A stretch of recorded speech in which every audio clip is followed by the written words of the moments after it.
வேறு எங்கும் இல்லாத அளவில் பிரம்மாண்டமான குடை அண்ணாமலையாருக்கு சாற்றப்பட்டது.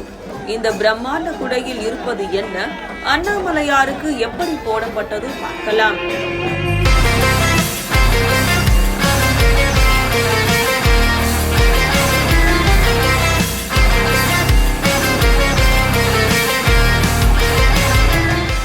திருவண்ணாமலை திருக்கார்த்திகை தீப திருவிழா உலக பிரசித்தி பெற்றது. குறிப்பாக 5ஆம் நாள் திருவிழாவான நேற்று வெள்ளி ரிஷப வாகனத்தில் வந்த அண்ணாமலையாருக்கு பிரம்மாண்ட திருக்குடை சாற்றப்பட்டு 4 வீதிகளில் வலம் வந்து பக்தர்களுக்கு அருள் பாலித்தார். அதனைத் தொடர்ந்து நாட்டுக்கோட்டை நகரத்தார்களால் 200 ஆண்டுகளுக்கு முன்பு திருக்கோவிலுக்கு கொடுக்கப்பட்ட வெள்ளி ரிஷப வாகனத்தில் அமர்ந்திருந்தார் அண்ணாமலையார். பின்னர் 5வது முறையாக 3 லட்சம் மதிப்பீட்டில் 36 அடி விட்டத்தில் பிரம்மாண்ட புது திருக்குடை செய்யப்பட்டு அண்ணாமலையாருக்கு சாற்றப்பட்டது.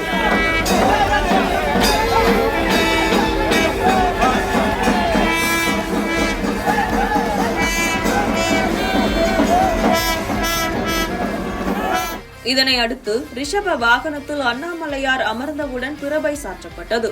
பின்னர் அரோகரா என்ற கோஷத்துடன் 40க்கும் மேற்பட்ட திருக்குடை பணியாளர்களால் அண்ணாமலையாருக்கு குடை சாற்றும் அற்புத நிகழ்வு நடைபெற்றது.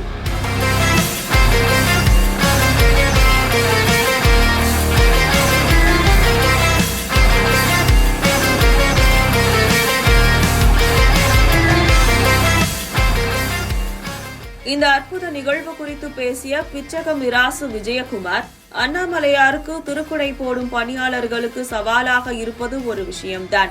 40 பணியாளர்களும் பிரம்மாண்ட குடையை விரிக்கும் போது காற்று பலமாக வீசினால் குடையை நேராக நிலைநிறுத்துவது சவாலாக இருக்கும் என்றார்.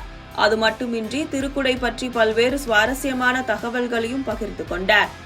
உலக பிரசித்தி பெற்ற அருள்மிகு அருணாச்சலேஸ்வரர் திருக்கோயிலில் கார்த்திகை தீப பிரம்மோற்சவம் நடைபெற்று வருகிறது.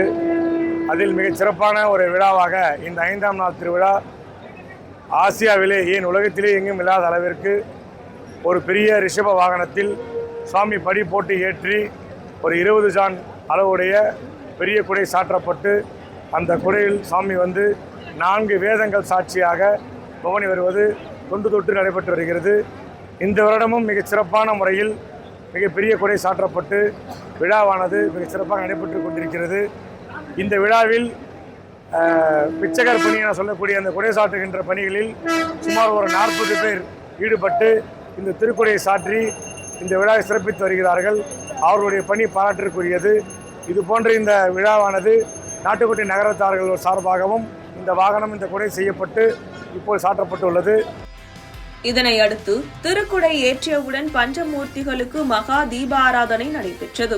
அதனைத் தொடர்ந்து பஞ்சமூர்த்திகள் ஒன்றன் பின் ஒன்றாக நகரும் போது அண்ணாமலையார் மேல் போடப்பட்டிருக்கும் குடையில் வட்ட வடிவில் தொங்கக்கூடிய அந்த பஞ்சவர்ண சங்குகளின் அழகை காண ஏராளமான பக்தர்கள் வருகை தந்து அண்ணாமலையாரை தரிசித்து செல்வார்கள் என்பது குறிப்பிடத்தக்கது.